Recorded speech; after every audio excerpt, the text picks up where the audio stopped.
CSK versus Mumbai Indians match செம்மையாக இருந்தது. Toss win பண்ண சிஎஸ்கே பவுலிங்கை சூஸ் பண்ணாங்க. சூஸ் பண்ணதுக்கு ஏற்ற மாதிரியே பார்த்திங்கன்னா ஆரம்பத்தில் இருந்தே மும்பைக்கு அடுத்தடுத்து விக்கெட் போயிருந்துச்சு. ஒரு கட்டத்தில் ஆல் அவுட் ஆயிடுவாங்கன்னு பார்த்தா தீபக் சஹார், நம்ம சென்னையில் கடந்த ஆண்டுகளில் விளையாடின தீபக் சஹார் நல்லா விளையாண்டார். 4-6ன்னு வெளுத்து விட்டார். மும்பை இந்தியன்ஸ் 150க்கு மேலே வர்றதுக்கு முக்கிய காரணம் தீபக் சஹார் தான். அடுத்ததாக சிஎஸ்கே பேட்டிங் பிடிச்சாங்க. ஓப்பனிங்கில் ஒரு விக்கெட் ஆகி போச்சு. இருந்தாலுமே பவர் பிளே அந்த ஓவர்ஸில் ஸ்கோரு 50க்கு மேலே வந்துடுச்சு. கேப்டன் ஜம்முன்னு ரொம்ப ஃபாஸ்ட்டாக விளையாண்டார். ஒரு 22 பாலில் 50 போட்டாப்பில். அதுக்கடுத்து கேட்ச் ஆகி அவுட் ஆகி போயிட்டார்.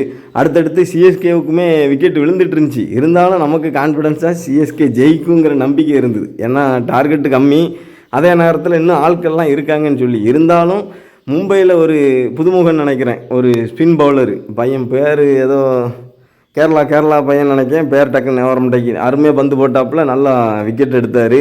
இங்கேயும் சிஎஸ்கே தரப்புலையும் நல்லா எல்லா பவுலர்ஸும் சிறப்பாக பந்து வீசினாங்க. குறிப்பாக அந்த 100ன்னு ஒரு ஆள் அருமையாக பந்து போட்டாப்பில் 4 விக்கெட்டு எடுத்தாருன்னு நினைக்கிறேன்.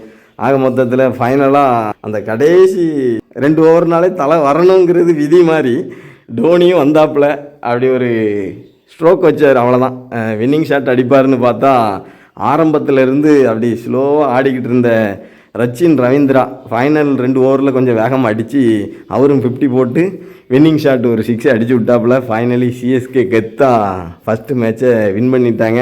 அதுக்கு முந்தின மேட்ச் பார்த்திங்கன்னா சன்ரைசர்ஸ்க்கும் ராஜஸ்தான் ராயல்ஸுக்கும் இருந்தது. அதில் சன்ரைசர்ஸ் திறப்பாக ஜெயிச்சிருக்காங்க. அடினா அடி செம்ம அடி பார்த்துட்டுங்க. இன்றைக்கி மேட்ச் டெல்லிக்கும் லக்னோவுக்கும் இருக்குது.